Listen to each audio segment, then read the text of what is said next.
Hello, good morning বন্ধুরা। আমি এখন একটা ব্রেকফাস্ট বানাবো।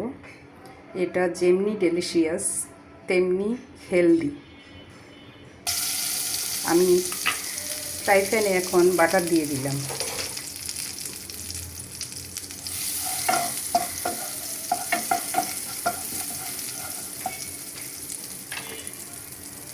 দিয়ে দুটা পাউরুটি টোস্ট করে নেব।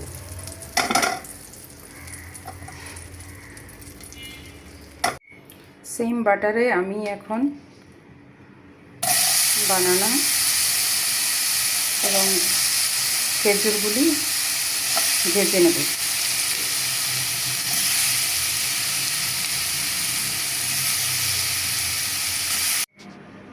আমি আমার টোস্ট এবং খেজুর এবং কলাটা আমি বাটারে ভেজে নিয়েছি। এখন চামচ দিয়ে একটু ম্যাশ করে নিচ্ছি।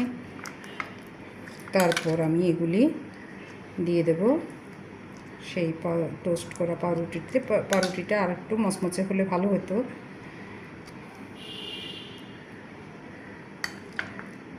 ব্রাউন পাউরুটি হলে সেটা তাড়াতাড়ি অনেক মচমচে হয়। লাগিয়ে নিলাম।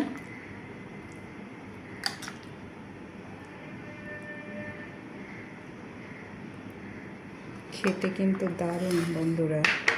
তারপর দুইটা জিনিস দিয়ে তোমরা খেতে পারো, সেটা হলো এর উপরে দইটা পানি জড়িয়ে রেখেছি। দই দিয়ে দিবে। তারপর দই দিয়ে খেলে একটু গোলমরিচ, যেটা ঠান্ডা লাগার ভয় থাকবে না, আর একটু এর উপরে অলিভ অয়েল দিয়ে দিবে। আরেকটা জিনিস দিয়ে খেতে পারো, সেটা হলো ছানার গোল্লা দিয়ে দিবে। পারলে মিষ্টির দোকান থেকে ছানার গোল্লা কিনে নিয়ে আসবে। এটা অবশ্য আমি ঘরে বানিয়ে নিয়েছি। আর সাথে দিয়ে দিবে একটু মধু। বন্ধুরা, রেডি ডেলিশিয়াস ব্রেকফাস্ট। এনজয়।